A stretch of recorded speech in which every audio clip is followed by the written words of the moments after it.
حاضرین جمعہ و عزیزان ملت اسلامیہ، خطبہ مسنونہ کے بعد آپ حضرات کے سامنے سورۃ النحل کی ایک آیت کریمہ تلاوت کی گئی ہے، جس آیت کے اندر اللہ رب العالمین نے مہاجرین صحابہ کی عظمت اور فضیلت کو بیان فرمائی ہے، جن صحابہ کرام نے اپنے دین اسلام کے تحفظ اور بقا کے لیے اپنے گھر کو، خاندان کو، اقربا کو، رشتہ داروں کو چھوڑ کر اپنے دین اور ایمان کو بچا کر اللہ کے خاطر دوسرے ملک اور دوسرے جگہ کی ہجرت کی ہے، ان کی بڑی تعریف اور توصیف اللہ رب العالمین نے فرمائی ہے۔ اور مزید یہ کہ اللہ رب العالمین نے ان سے ایک وعدہ فرمایا ہے کہ ہم ان کی آخرت بھی اور ان کی دنیا بھی ہم دونوں سنوار دیں گے۔ اسی کا بیان اس آیت کریمہ کے اندر ہے، والذین ہاجروا فی اللہ من بعد ما ظلموا لنبوئنہم فی الدنیا حسنہ، کہ وہ لوگ جن پر ظلم ہوا، ہراساں کیے گئے، پریشان کیے گئے اور مظلومیت کی حالت میں انہوں نے اللہ رب العالمین کے خاطر دین کو بچانے کے لیے ہجرت کی، لنبوئنہم فی الدنیا حسنہ، ہم ان کو دنیا میں بہترین ٹھکانہ دیں گے، ولاجر الآخرۃ اکبر، اور البتہ یقیناً آخرت کے اندر بہت زیادہ ان کے لیے اجر اور ثواب ہے، لو کانوا یعلمون، کاش کہ وہ لوگ جانتے۔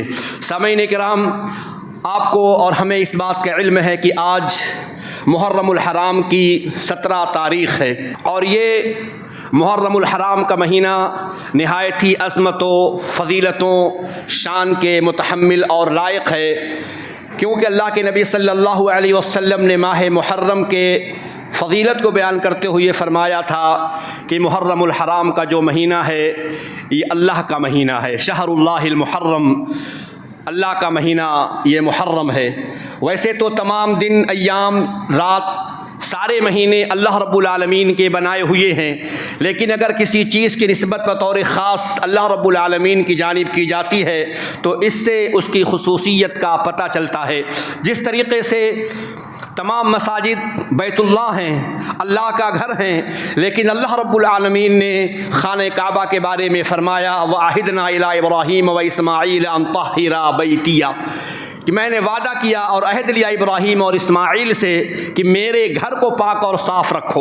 تو یہاں پر اللہ رب العالمین نے خانہ کعبہ کو بیتی کہا، میرا گھر کہا، تو اس سے اس کی خصوصیت کا اندازہ ہوتا ہے۔ تو اسی طریقے سے محرم الحرام کا یہ مہینہ ہے کہ اس مہینے کی نسبت اللہ رب العالمین کی جانب ہے، اور اللہ کے نبی صلی اللہ علیہ وسلم نے اس مہینے کے اندر جس عمل کا بطور خاص اہتمام فرمایا ہے وہ روزہ ہے، اور آپ فرمایا کرتے تھے، افضل الصیام بعد رمضان شہر اللہ المحرم، اے میرے صحابہ، رمضان کے بعد اگر کوئی روزہ افضل ترین روزہ ہے تو ماہ محرم کا روزہ ہے۔ چنانچہ ماہ محرم ایک ایسا مہینہ ہے جو بہت سارے عناوین اور موضوعات پر بولنے کا تقاضا کرتا ہے۔ چنانچہ ماہ محرم کے حوالے سے سب سے بڑی بات اور حقیقی بات جس کو میں آپ حضرات کے سامنے لے کر آیا ہوں، یہ محرم الحرام کا مہینہ جب آتا ہے تو اس کے آتے ہی سال ہجری کا آغاز ہو جاتا ہے، نئے سال کا آغاز ہوتا ہے۔ جب بھی محرم الحرام کا مہینہ شروع ہوتا ہے، اس مہینے کے آتے ہی نئے ہجری سال کا آغاز ہوتا ہے، اور یہ ماہ محرم نئے ہجری سال کا پیغام لے کر کے نمودار ہوتا ہے۔ چنانچہ اس سے پیشتر ہم اور آپ 1447 ہجری میں تھے، لیکن جیسے ہی محرم الحرام کا مہینہ شروع ہوا ہم اور آپ 1448 ہجری میں داخل ہو چکے ہیں، 1448۔ اس کا کیا مطلب ہے؟ جو یہ سال کے جو ہجریاں ہیں، 1448 ہجری شروع ہو چکی ہے، پہلا مہینہ محرم الحرام ہے، اور آج 17 تاریخ ہے۔ اس کا کیا مطلب ہے؟ اس کا سادہ سا مطلب یہ ہے کہ اللہ کے نبی صلی اللہ علیہ وسلم نے اور آپ کے صحابہ نے اللہ کے خاطر مکہ سے مدینے کی جانب جو ہجرت فرمائی تھی، اس واقعے کے اوپر 1447 سال کا عرصہ گزر چکا ہے۔ چنانچہ ماہ محرم کے حوالے سے میں یہ بات بتانا چاہتا ہوں کہ اسلام کے شروع زمانے میں کوئی اسلامی کیلنڈر موجود نہیں تھا، کوئی اسلامی تاریخ اور کیلنڈر موجود نہیں تھا۔ ہوتا یہ تھا کہ کسی بھی سال کو اس سال میں پیش آنے والے واقعات میں سے کسی بڑے واقعے کو اس سال کے ساتھ منسوب کر دیا جاتا تھا. جس طریقے سے آپ کو اس بات کا علم ہے عام الفیل یعنی ہاتھی والا سال. آپ نے سنا ہوگا کہ جب ابرہہ بادشاہ مکہ المکرمہ میں اس نیت سے داخل ہونا چاہتا ہے کہ میں خانہ کعبہ کو نیست نابود کر دوں، ہاتھی پر سوار ہو کر کے آتا ہے.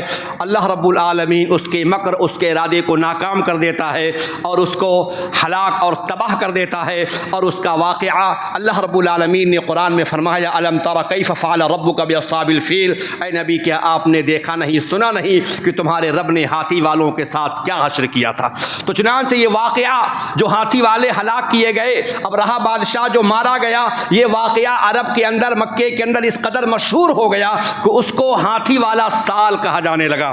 یہاں تک کہ جب آپ اللہ کے نبی صلی اللہ علیہ وسلم کی سیرت کا مطالعہ کریں گے اور جہاں پر اللہ کے نبی صلی اللہ علیہ وسلم کی پیدائش کا ذکر ملتا ہے تو آپ کو ملے گا کہ اللہ کے نبی صلی اللہ علیہ وسلم کی پیدائش 9 ربیع الاول دوشنبہ کے دن 1 عام الفیل کو ہوئی ہے. کیوں؟ اس لیے کہ اللہ کے نبی صلی اللہ علیہ وسلم کے پیدا ہونے سے 50 یا 55 دن پہلے یہ ہاتھی والوں کا واقعہ پیش آیا تھا. تو اس طریقے سے عام الفیل کے نام سے وہ سال مشہور ہو گیا. پھر آپ نے سنا ہوگا اور پڑھا بھی ہوگا عام الفتح یعنی فتح مکہ کا سال، عام خیبر جنگ خیبر کا سال یا جنگ بدر کا سال، جنگ احد کا سال. اور جس سال اللہ کے نبی صلی اللہ علیہ وسلم نے مکہ المکرمہ کو فتح کیا اس کو عام الفتح کے نام سے جانے لگا.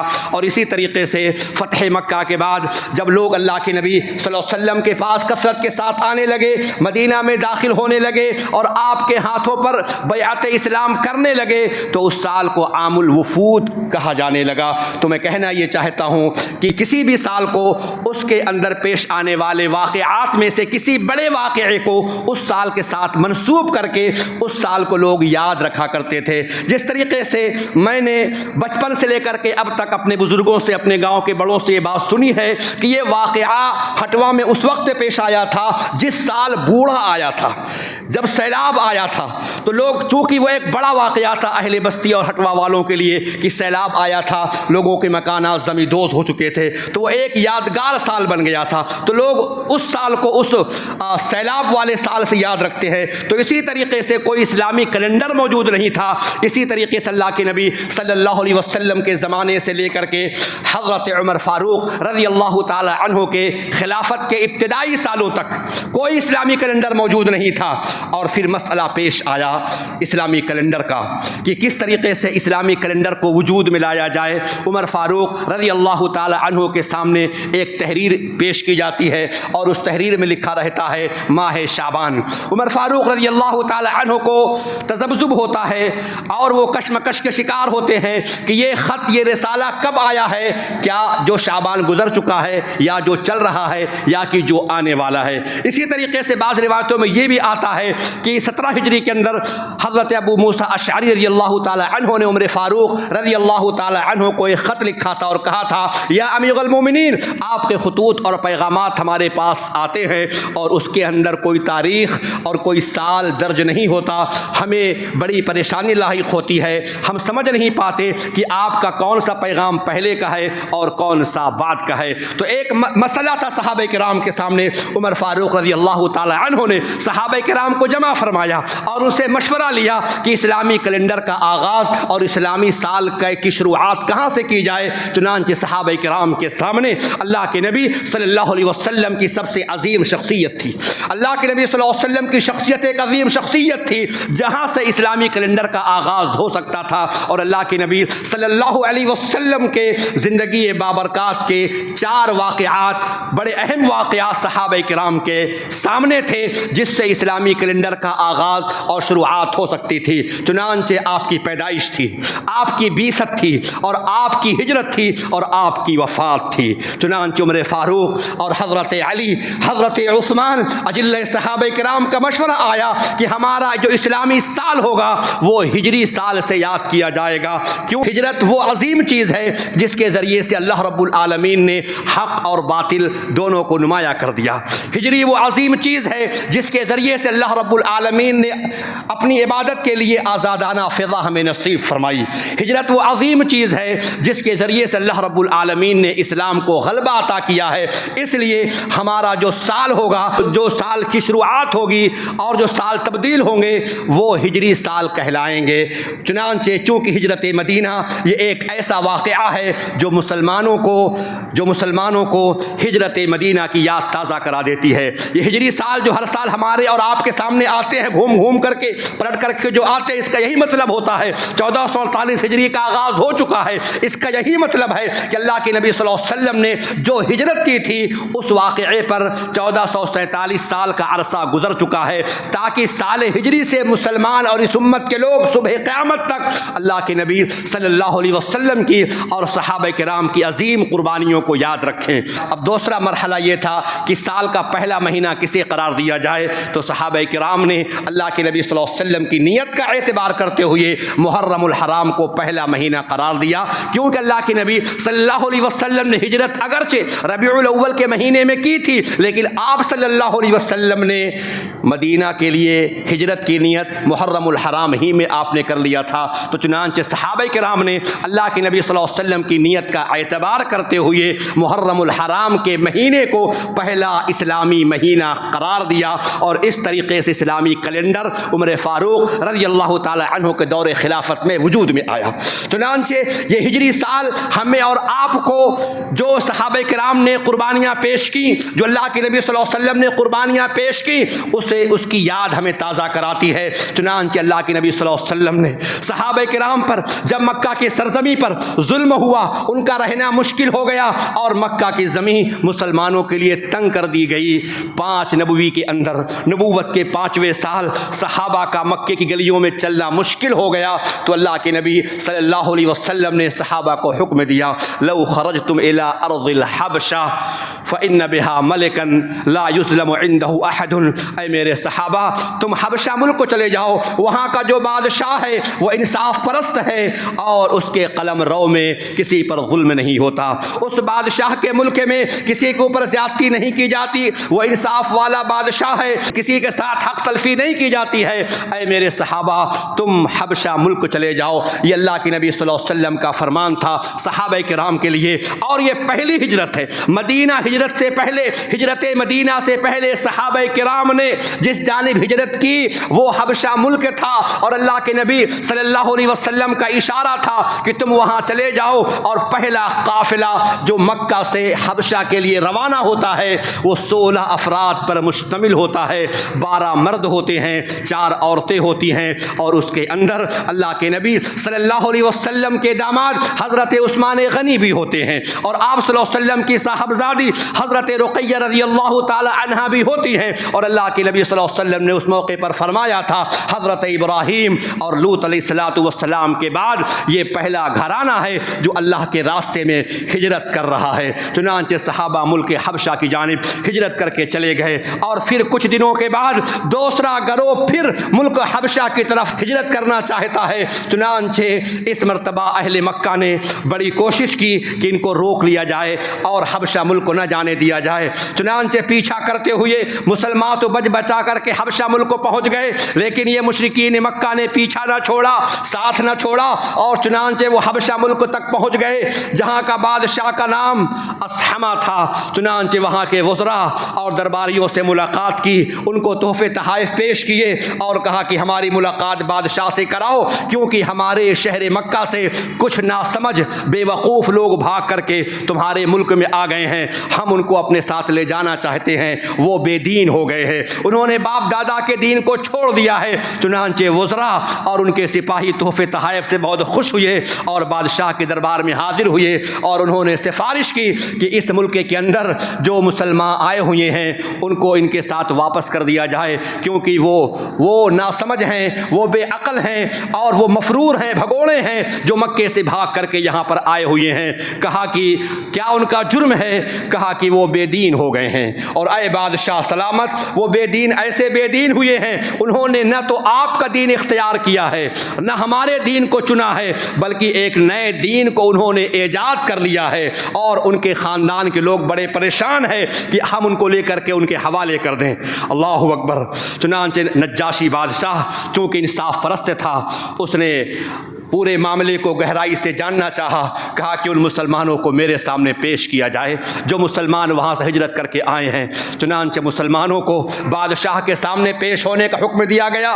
مسلمان لرزہ بر اندام ہو گئے، خوف زدہ ہو گئے کہ ہمارے ساتھ کیا معاملہ کیا جائے گا۔ حضرت جعفر بن ابی طالب رضی اللہ تعالی عنہ نے کہا، اے مسلمانوں، گھبرانے کی ضرورت نہیں ہے، جو سچائی ہے، جو حقیقت ہے، ہم بادشاہ کے سامنے اس کو پیش کر دیں گے، ان کے روبرو ہم بیان کر دیں گے، ہمیں ڈرنا نہیں چاہیے۔ جعفر بن ابی طالب بادشاہ کے سامنے آئے اور انہوں نے اپنے آپ کو پیش کیا تو بادشاہ نے کہا، تم نے اپنے دین کو چھوڑا، باپ دادا کے دین کو ترک کیا، اور نہ تم نے ہمارے دین کو اختیار کیا، نہ تم کرسچن بنے، نہ عیسائی بنے، بلکہ تم نے ایک نیا دین چن لیا ہے۔ تمہارا دین کیا ہے؟ اپنے دین کا تعارف پیش کرو۔ جعفر بن ابی طالب سامنے آئے اور انہوں نے بڑی پرزور تقریر کی اور کہا، بادشاہ، ہم لوگ جاہل اور نادان تھے، ہم بت پوجا کرتے تھے، مردار کھاتے تھے، بدکاری کرتے تھے، پڑوسیوں کو ستاتے تھے، رشتہ داری قرابت داری کے رشتے ناطے کو توڑا کرتے تھے، سود کھاتے، حرام کھاتے، اور بچیوں کو زندہ درگور کر دیا کرتے تھے۔ کوئی ایسی برائی نہ تھی جو ہمارے اندر موجود نہ تھی، لیکن ہمارے ہی اندر سے ایک نبی، ایک رسول، ایک پیغمبر آیا۔ وہ بڑا عالی نسب والا تھا، امانت دار تھا، سچا تھا، دیانت دار تھا۔ اس نے ہمیں ایک اللہ کی طرف دعوت دی۔ اس نے بتایا اللہ رب العالمین کے سوا کوئی معبود نہیں ہے، ایک اللہ رب العالمین کی عبادت کرو، سچائی کے راستے پر آ جاؤ، بدکاری کو چھوڑ دو، پڑوسیوں کے ساتھ اچھا سلوک کرو، قرابت داروں کے ساتھ اچھا برتاؤ کرو، حرام کو چھوڑ دو۔ اس نے ہم کو نماز روزے کی تلقین فرمائی۔ اس کی باتیں ہمیں اچھی لگی، اے بادشاہ، اس کی باتیں ہمیں اچھی لگی، اور ہم نے اس کی بات کو سچ مانتے ہوئے، اس کو اچھا انسان سمجھتے ہوئے اس کی دعوت پر لبیک ہم نے کہا، اور ہم مسلمان ہو گئے۔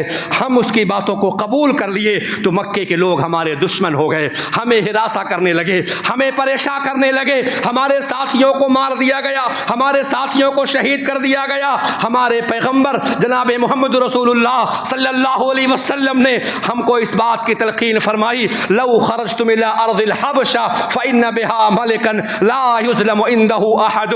ہمارے رسول اللہ نے کہا، اے میرے صحابہ، تم ملک حبش چلے جاؤ، وہاں کا جو بادشاہ ہے بڑا انصاف پرست ہے، اور مجھے امید ہے وہ تمہارے ساتھ اچھا سلوک کرے گا، وہ کسی پر ظلم نہیں کرتا ہے۔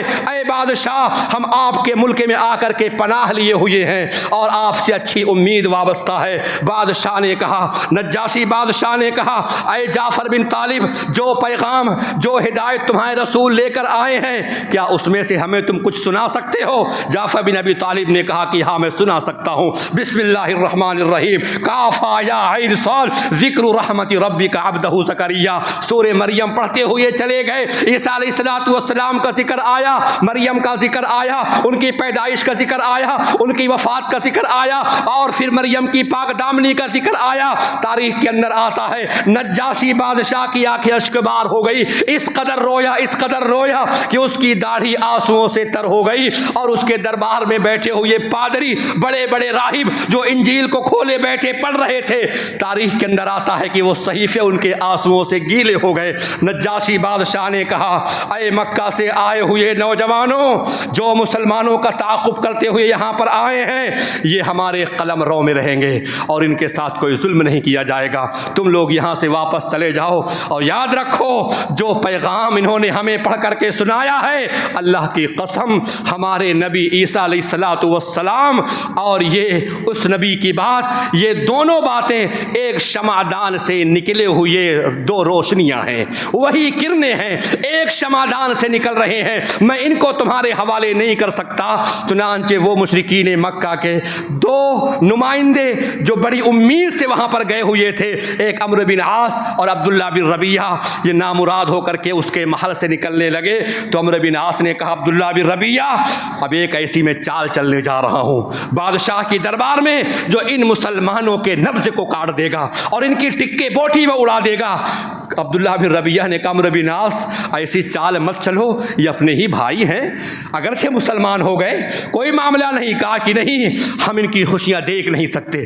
بادشاہ کے دربار میں دوبارہ گئے، کہا بادشاہ سلامت، آپ جس نبی کو مانتے ہیں عیسیٰ علیہ الصلوۃ والسلام کو، آپ ذرا ان سے پوچھیں اے مسلمانوں تمہارا عیسیٰ کے بارے میں کیا عقیدہ ہے؟ مسلمان عیسیٰ کو اللہ کا بیٹا نہیں مانتے ہیں، آپ ذرا ان سے پوچھیں۔ جعفر بن ابی طالب پھر تھرا اٹھے، صحابہ کرام ڈر گئے، لگتا ہے کہ اب ہمارے ساتھ کچھ غلط فیصلہ ہو جائے گا۔ بادشاہ نے پھر بلایا، کہا کہ تم ہمارے نبی عیسیٰ علیہ الصلوۃ والسلام کے بارے میں کیا کہتے ہو؟ جعفر بن ابی طالب نے کہا میں وہی کچھ کہتا ہوں جو کچھ ہمارے پیغمبر نے ہم کو بتایا ہے۔ کہا کیا بتایا ہے؟ کہا ہمارے پیغمبر نے بتایا ہے عیسیٰ علیہ الصلوۃ والسلام اللہ کے بندے ہیں، اس کے رسول ہیں، اس کے روح ہیں، اور اللہ کا وہ کلمہ ہے جس کو اللہ رب العالمین نے کنواری پاک دامن مریم کی جانب القا کر دیا ہے۔ اللہ اکبر۔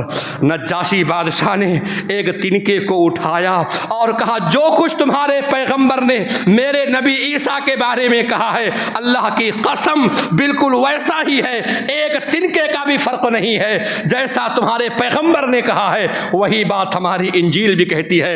اے مسلمانوں کی جماعت، ہمارے قلم رو میں امن و امان کے ساتھ رہو۔ اگر تم پر کوئی ظلم کرے گا تو اس کے اوپر ہم جرمانہ لگا دیں گے، اگر تم پہ کوئی ستائے اور ہمیں سونے کا پہاڑ دینے کے لیے کہے کہ اے بادشاہ سونے کا پہاڑ تم کو دے دیں گے، ان مسلمانوں کو یہاں سے بھگا دو، اللہ کی قسم میں تم کو بھگا نہیں سکتا ہوں۔ تو مسلمانوں نے ہجرت کی، پہلی ہجرت ملک حبشہ کی جانب کی۔ اللہ اکبر۔ اہل علم نے لکھا ہے کہ نجاشی بادشاہ اندر اندر ایمان لا چکا تھا، مسلمان ہو چکا تھا، اور پھر اللہ کے نبی صلی اللہ علیہ وسلم مدینہ میں تشریف فرما تھے، آسمان سے خبر آئی، اللہ کے نبی صلی اللہ علیہ وسلم کی آنکھیں اشکبار ہوئی، آپ صحابہ کے سامنے آئے اور آپ نے کہا ہے میرے صحابہ آسمان سے خبر آئی ہے توفی الیوم رجل صالح، وہ پاک انسان، وہ مرد صالح نیک آدمی حبشہ ملک کا بادشاہ، اس کی وفات ہو چکی ہے۔ جامع ترمذی کی روایت آتی کہ اللہ کے نبی نے کہا فَإِنَّ أَخَاكُمُ النَّجَّاشِيَّ قَدْ مَاتَ، تمہارا بھائی نجاشی وفات پا چکا ہے، جس نے تمہارے ساتھ اچھا سلوک کیا، تم کو ٹھکانہ دیا، اپنے یہاں جگہ دی، وہ بڑا نیک انسان۔ اے میرے صحابہ کھڑے ہو جاؤ، اس کی جنازے کی نماز پڑھنی ہے۔ اور اللہ کے نبی صلی اللہ علیہ وسلم نے اس کے اس احسان کو ہمیشہ یاد رکھا، اس کے لیے دعائیں دی۔ جو نبی کے زمانے میں تھا، نبی پر ایمان لے آیا لیکن نبی سے ملاقات وہ نہ کر سکے، لیکن نبی کریم صلی اللہ علیہ وسلم ہمیشہ اس کے احسان کو یاد رکھا، حل جزاء الاحسان الا الاحسان۔ اور اللہ کے نبی صلی اللہ علیہ وسلم نے جنازے کی نماز ادا فرمائی صحابہ کرام کو لے کر کے۔ چنانچہ اسی طریقے سے اسلام کے خاطر، دین کے خاطر اللہ کے نبی صلی اللہ علیہ وسلم نے، آپ کے صحابہ نے، آپ کی صحابیات نے ہجرت کی اور مکے کو چھوڑا ہے۔ اور مکے کو اللہ کے نبی صلی اللہ علیہ وسلم چھوڑنا نہیں چاہتے تھے، مکہ آپ کو پسند تھا۔ کیوں پسند تھا؟ کیونکہ یہ مکہ آپ کی جائے پیدائش تھی،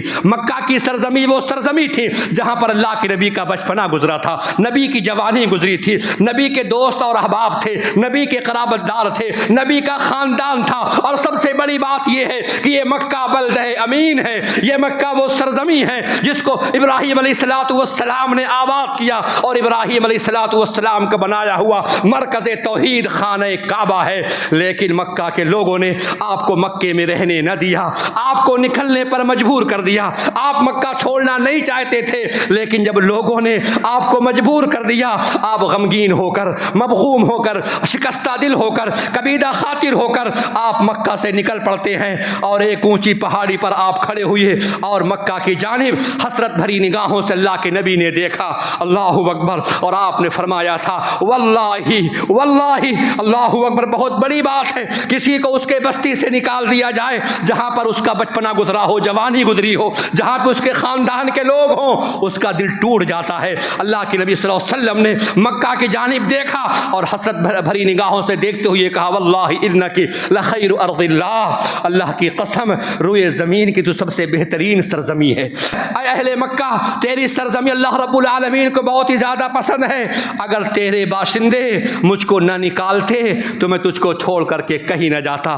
دل پھٹا ہوا تھا، رب العالمین نے آپ کی اس پکار کو سن لیا گیا، جبریل امین کی آمد ہوئی، قرآن کریم کی آیت نازل ہوتی ہے اور آپ کو تسلی دی جاتی ہے، ان الذی فرض علیک القرآن لرادک الی معاد، اے نبی کریم صلی اللہ علیہ وسلم بے شک وہ ذات جس نے آپ پر قرآن کو نازل کیا ہے، یقیناً آپ لوٹائے جائیں گے پہلے والے شہر کی جانب، آپ مکہ میں لوٹائے جائیں گے، یہ اللہ کا وعدہ ہے۔ اور الحمدللہ ہجرت مدینہ کے 8 سال کے بعد اللہ رب العالمین نے یہ وعدہ پورا فرما دیا، مکہ فتح ہو گیا، مکہ نبی کا ہو گیا، اللہ کے نبی صلی اللہ علیہ وسلم فاتحانہ انداز میں مکۃ المکرمہ میں داخل ہوئے، اور جب آپ مکہ میں داخل ہوئے، خانہ کعبہ میں آئے، صفا مروہ کی آپ نے سعی کی، آپ نے وہاں پر کھڑے ہو کر کے ایک دعا پڑھی تھی، اللہ رب العالمین کی نعمتوں کا اعتراف کرتے ہوئے رب العالمین کا شکریہ ادا کیا جو اللہ نے قرآن میں وعدہ کیا تھا،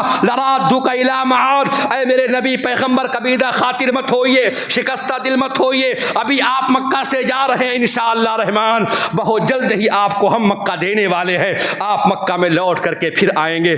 اللہ کے نبی صلی اللہ علیہ وسلم نے اللہ رب العالمین کو اس وعدے کو یاد کیا اور وہاں پر ایک دعا پڑھی جو حاجی اور عمرہ کرنے والے صفا مروہ کی سعی کرتے ہیں اس دعا کو پڑھتے ہیں۔ اللہ کے نبی نے دعا پڑھی، لا الہ الا اللہ وحدہ انجز وعدہ ونصر عبدہ وہزم الاحزاب وحدہ، اللہ رب العالمین کے علاوہ کوئی معبود نہیں ہے، اس نے اپنے وعدے کو پورا کر دیا، انجز وعدہ ونصر عبدہ، اور اس نے اپنے بندے محمد صلی اللہ علیہ وسلم کی مدد کی اور تمام لشکروں کو اللہ رب العالمین نے شکست فاش عطا کر دی، ان کو شکست دے دیا۔ چنانچہ اللہ کے نبی صلی اللہ علیہ وسلم ان نعمتوں کو یاد کرتے تھے۔ تو یہ جو ہجرت مدینہ کا واقعہ ہے یہ یادگار سے بھرا ہوا ہے، جو پیغام دے رہا ہے کہ اسلام کے خاطر، اللہ کے خاطر، ایمان کے خاطر اللہ کے نبی اور صحابہ کرام نے بڑی قربانیاں پیش کی ہیں۔ چنانچہ آپ نے سنا ہوگا حضرت ابو سلمہ یہ پہلے مہاجر ہیں، یہ پہلے مہاجر ہجرت کرنے والے،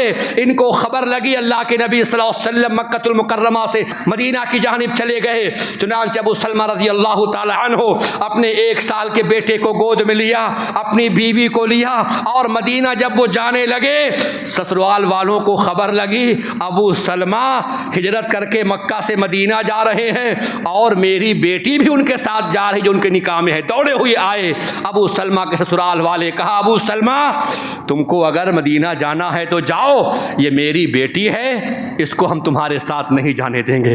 ابو سلمہ کی بیوی کو ان کے سسرال والوں نے چھین لیا اور ابو سلمہ کے خاندان والوں کو بڑا غصہ آیا کہ ابو سلمہ میرے خاندان کا آدمی اور ان کے سسرال والے اس کی بیوی کو اٹھا لے گئے، اپنے گھر اپنے ساتھ لے کر چلے گئے۔ بڑا غصہ آیا، کہا کہ اپنی بیٹی کو لے کے جا رہے ہو تو سنو، اس تمہاری بیٹی کی گود میں جو بچہ ہے یہ بچہ ہمارے خاندان کا ہے، یہ ابو سلمہ کا بیٹا ہے۔ چنانچہ ابو سلمہ کے خاندان والوں نے ام سلمہ سے ان کی گود سے بچہ چھین لیا۔ ابو سلمہ کے پاس کچھ بھی نہیں ہے، نہ بیوی ہے اور نہ بچہ ہے، تنے تنہا اکیلے مدینے کی طرف چلے گئے۔ کیوں؟ نیت ہو چکی ہے ہمیں ہجرت کرنی ہے، بیوی چھین لی گئی، بیٹا چھین لیا گیا، لیکن نیت ٹوٹنے نہیں پائی، ہجرت کا سفر ملتوی نہیں کیا، مدینہ پہنچے۔ 1 سال تک مسلسل ابو سلمہ کی بیوی اسی مقام پر آتی ابتہ وادی میں جہاں پر ان کے شوہر اور ان کے بچے جدا ہوئے تھے، ان کے بچے کو چھینا گیا تھا، اسی مقام پر آ کر کے بیٹھتی، زارو قطار روتی، اپنے بچے کو یاد کرتی، شوہر کی قربانیوں کو یاد کرتی، زارو قطار رونے کے بعد شام کو پھر واپس چلی جاتی۔ روزانہ ڈیلی سال ہا سال کا عرصہ گزر گیا، وہ خاتون آتی رہی، وہاں پر بیٹھ کر کے اپنے شوہر بچے کو یاد کرتی رہی، یہاں تک کہ ام سلمہ کے گھر والوں کو رحم آیا، ترس آیا، کہا کہ میری بیٹی کیا بات ہے، بڑی کبیدہ خاطر ہو، کیا شوہر کے پاس جانا چاہتی ہو؟ کہا کہ ہاں۔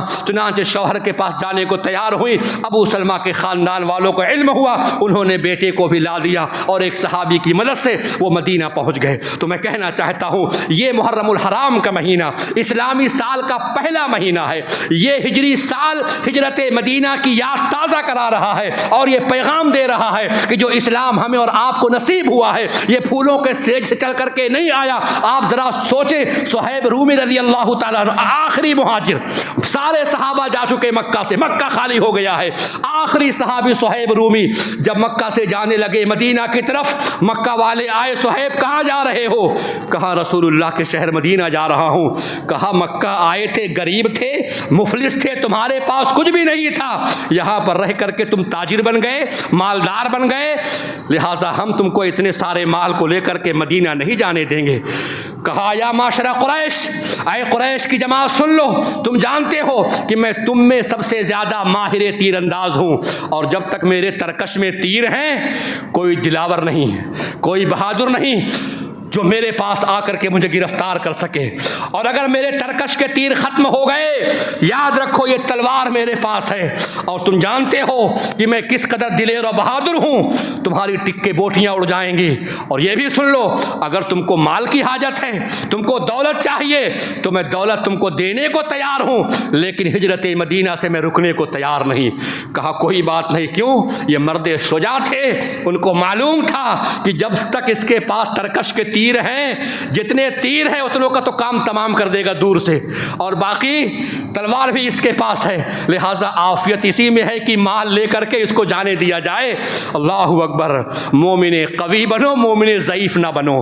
اللہ رب العالمین کو طاقتور مومن پسند ہے، کمزور مومن پسند نہیں۔ صہیب رومی نے جیسے للکارا تھا، وہ للکار ہونی چاہیے، وہ طاقت و قوت ہونی چاہیے، وہ حوصلہ ہونا چاہیے۔ تو آخری بات میرے بھائیوں، صہیب رومی رضی اللہ تعالی عنہ کو اس بات پر جانے دیا گیا، وہ سارے مال کو چھوڑ دیے اور مدینہ پہنچ گئے۔ ان کے بارے میں رب العالمین نے کہا وَمِنَ النَّاسِ مَن يَشْرِي نَفْسَهُ، کہ لوگوں میں سے بعض لوگ ایسے ہیں جو اللہ کی رضا کے لیے سب کچھ قربان کر دیتے ہیں۔ تو یہ سال ہجری ہمیں اور آپ کو ہجرت مدینہ کی یاد تازہ کرا رہا ہے، اور 1448 ہجری کا مطلب یہی ہے کہ ہجرت مدینہ کے واقعے پر 1447 سال کا عرصہ گزر چکا ہے۔ اللہ رب العالمین ہمیں اور آپ کو ہجرت مدینہ سے ملنے والے اسباق سے نصیحت حاصل کرنے کی توفیق عطا فرمائے۔ اللہ اسلام پر قائم رکھے، توحید پر جمع کے رکھے، جب تک ہم اور آپ دنیا میں رہیں اسلامی تعلیمات پر عمل کرتے رہیں، اور جب خاتمہ ہو تو خاتمہ بالخیر، آمین۔